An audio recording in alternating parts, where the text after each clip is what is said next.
I'm sure you were all expecting this reaction from me, right? Trump is the president and now we're all screwed. And oh my God, what will happen to all of us? I don't actually look at it that way. You know why? Two things you got to realize how I think. This is why I don't even bother to vote anymore. Because presidents are selected, not elected, number one. Number two, there are 3 different branches of the government in US: judicial, Congress, and the executive branch. So if the president tries to screw something up, the other 2 can stop them. So that's one thing. Then second, look, it's like when I got married and I had kids, I have a house, I have responsibility. My immaturity completely goes away. I become mature. Like, oh my God, I have to be responsible for all these people now in my life. So before all of this, I can say whatever I want, do whatever I want. Same thing with Trump. You watch. Hopefully though, now he is responsible for 350 million children. Perhaps even more. So now he has to not think in his immature way, he has to think in his mature way. And one thing I actually realized was that anytime a Republican was in the White House, I actually paid far less taxes. So hopefully this will bring relief now. But anyway, hopefully he does a good job. And this is why you must be thinking, why didn't you predict anything? Well, number one, nobody knows about Hillary Clinton's ascendant. Her time of birth is iffy here and there. Number two, you cannot really do political predictions when it's between 2 people. Why? First of all, you don't really need to be an astrologer or a genius astrologer to make a prediction. I can just pick one. And I have a 50-50 chance of winning or losing. Okay, so if I win, look at me, I won. I'm so good at predictions. If I lose, well, I think this was happen, this was. And number 3, you cannot predict elections. It'll always be a crapshoot. It'll always be a luck. Why? Because you're not taking into account with how the mundane public is thinking. The movement of the mundane public has to be there. You have to take into account of what the mundane of the 350 million people are thinking and how they're gonna go. And this is why it's important to have the expertise in mundane astrology more than just individual chart analysis. But anyway, today we are going to be doing our sun video for Virgo ascendant. We're going to be doing sun in the 11th house in the sign of Cancer for Virgo ascendant people. And what happens when sun, who rules the 12th house with the sign of Leo for Virgo ascendant people, is sitting in the 11th house in the sign of Cancer. And as always, if you do not know where your sun is placed, what sign it's in, what other planetary placements you have, all your astrological details. For that, check out the links here. Check out my full astrological report, including my books, Astrology, Conjunction, Aspects, and Mahadashas of the Speed of Light, including all my consultations at this link. So, Sun in the 11th house. So first of all, what is the 12th house? 12th house represents your ability to spend money. Not losses. It's not really losses. It is spending money. 12th house itself. Okay? So when you buy a house, what do? It's not a loss of money, you're spending money. It's also represent taxing your energy towards something. Giving your energy to something is what 12th house is. 12th house takes your energy towards something. 12th house is hospitals, asylums, monasteries, sanctuaries, laboratories, foreign places, foreign lands, multinational companies. 12th house is the astral realm, spiritual realm.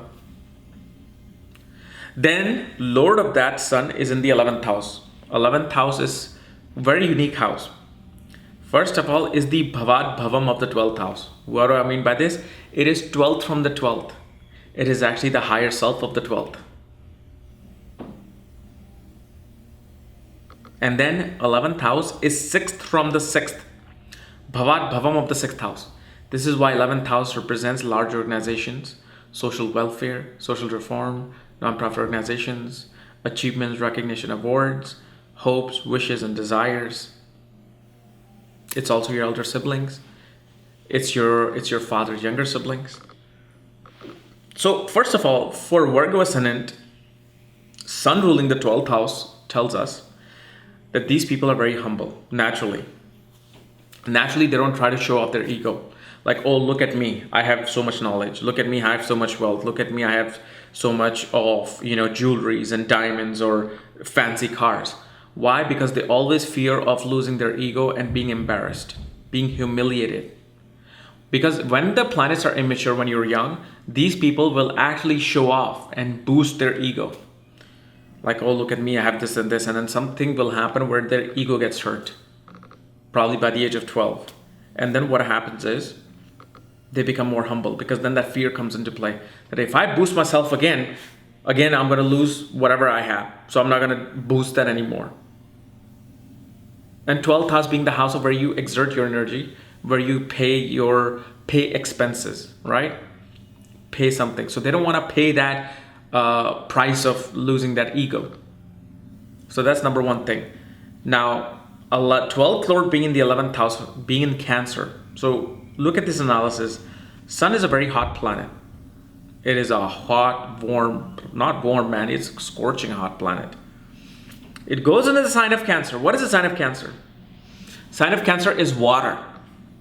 What happens if you take coal, you dip it in water, steam comes out, okay? But you also have to remember Cancer is a sattvic sign, pure sign of purity. Cancer represents the stability of the mind, how it makes us feel happy and comforted and secure. So one thing you will notice is that these people are always finding instability through their network circles, friend circles, their support system. They always try to emotionally cling to a certain group of people for their mental stability. But what happens is, because it creates a steam, usually something happens where they, emotionally get hurt, or they try to emotionally hurt someone else. Because also you got to remember 12th house represents our psychological mind, our self-undoing, okay? That goes into the 11th house. So, when you sometimes go out in a group of friends and one of the friends that you always know somehow always is pessimistic, always says, oh, I'm going through this time and that bad time and this bad time and that's happening. And they kind of bring the entire group down. They're like, oh my God, you're making us feel depressed. That's what the placement of this does. So Sun, the ego, is trying to rely upon its friends, its support system, by unloading its psychological undoing. So that's one thing. But you always have to remember, Cancer is a very pure sign.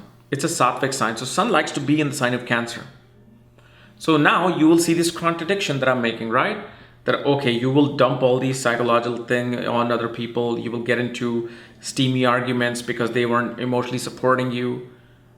But now also, you are emotionally drawn to other people. You're drawn to emotionally exert your energy towards large organizations, social welfare, social reform, nonprofit organizations, giving yourself in public service. So why is this contradiction happening?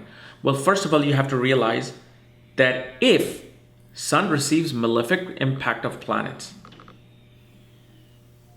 which is Saturn, Mars, Rahu, Ketu, then this person will feel hurt from their network circles, from their friends, because their network circles either makes them feel lonely, okay?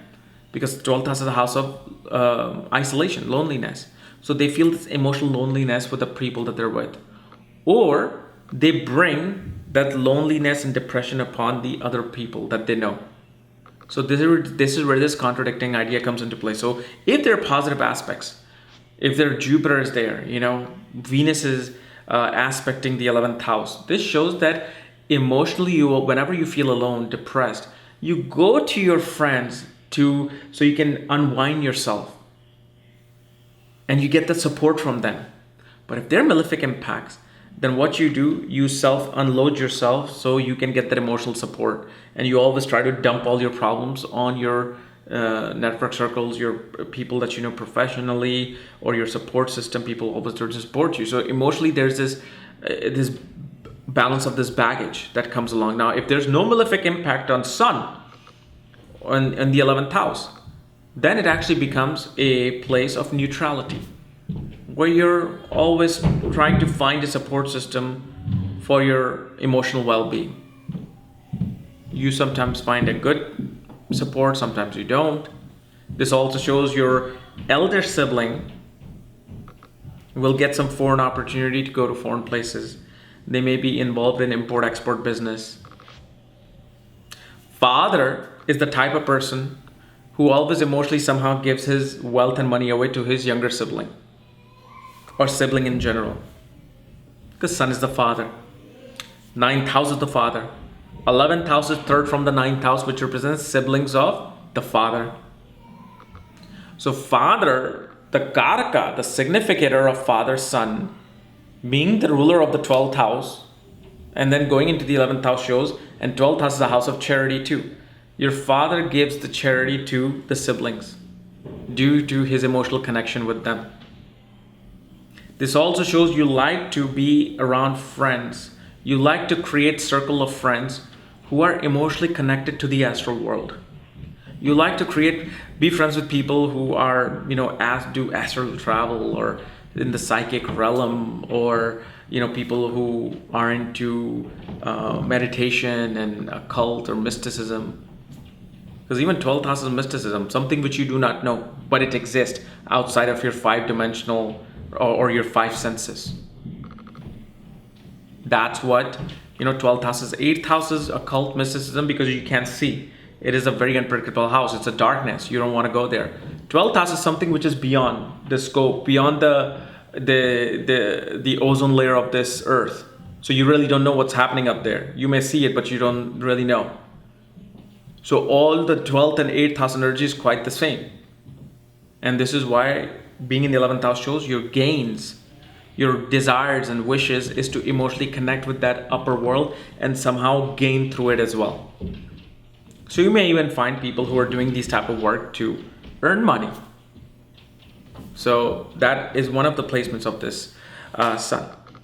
But Sun also being your ego, like your identity. This is who I am. I am this. I am Kapiel Raaj and I teach astrology. That's my ego. Being in the 11th house shows that I need to always have emotional support of people who are around me for my ego to stay stable. So this is what becomes of this person. Their ego stability always relies on emotionally connecting with a group of people. Somehow they always want to be accepted by certain people, certain organizations. And when they're accepted, that's when they're like, okay, yes, I'm good. My ego is great.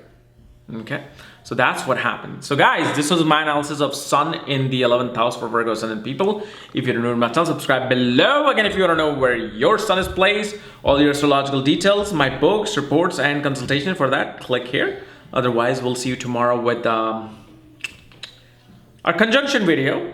And then Friday, we'll be doing video on moksha. Okay, see ya.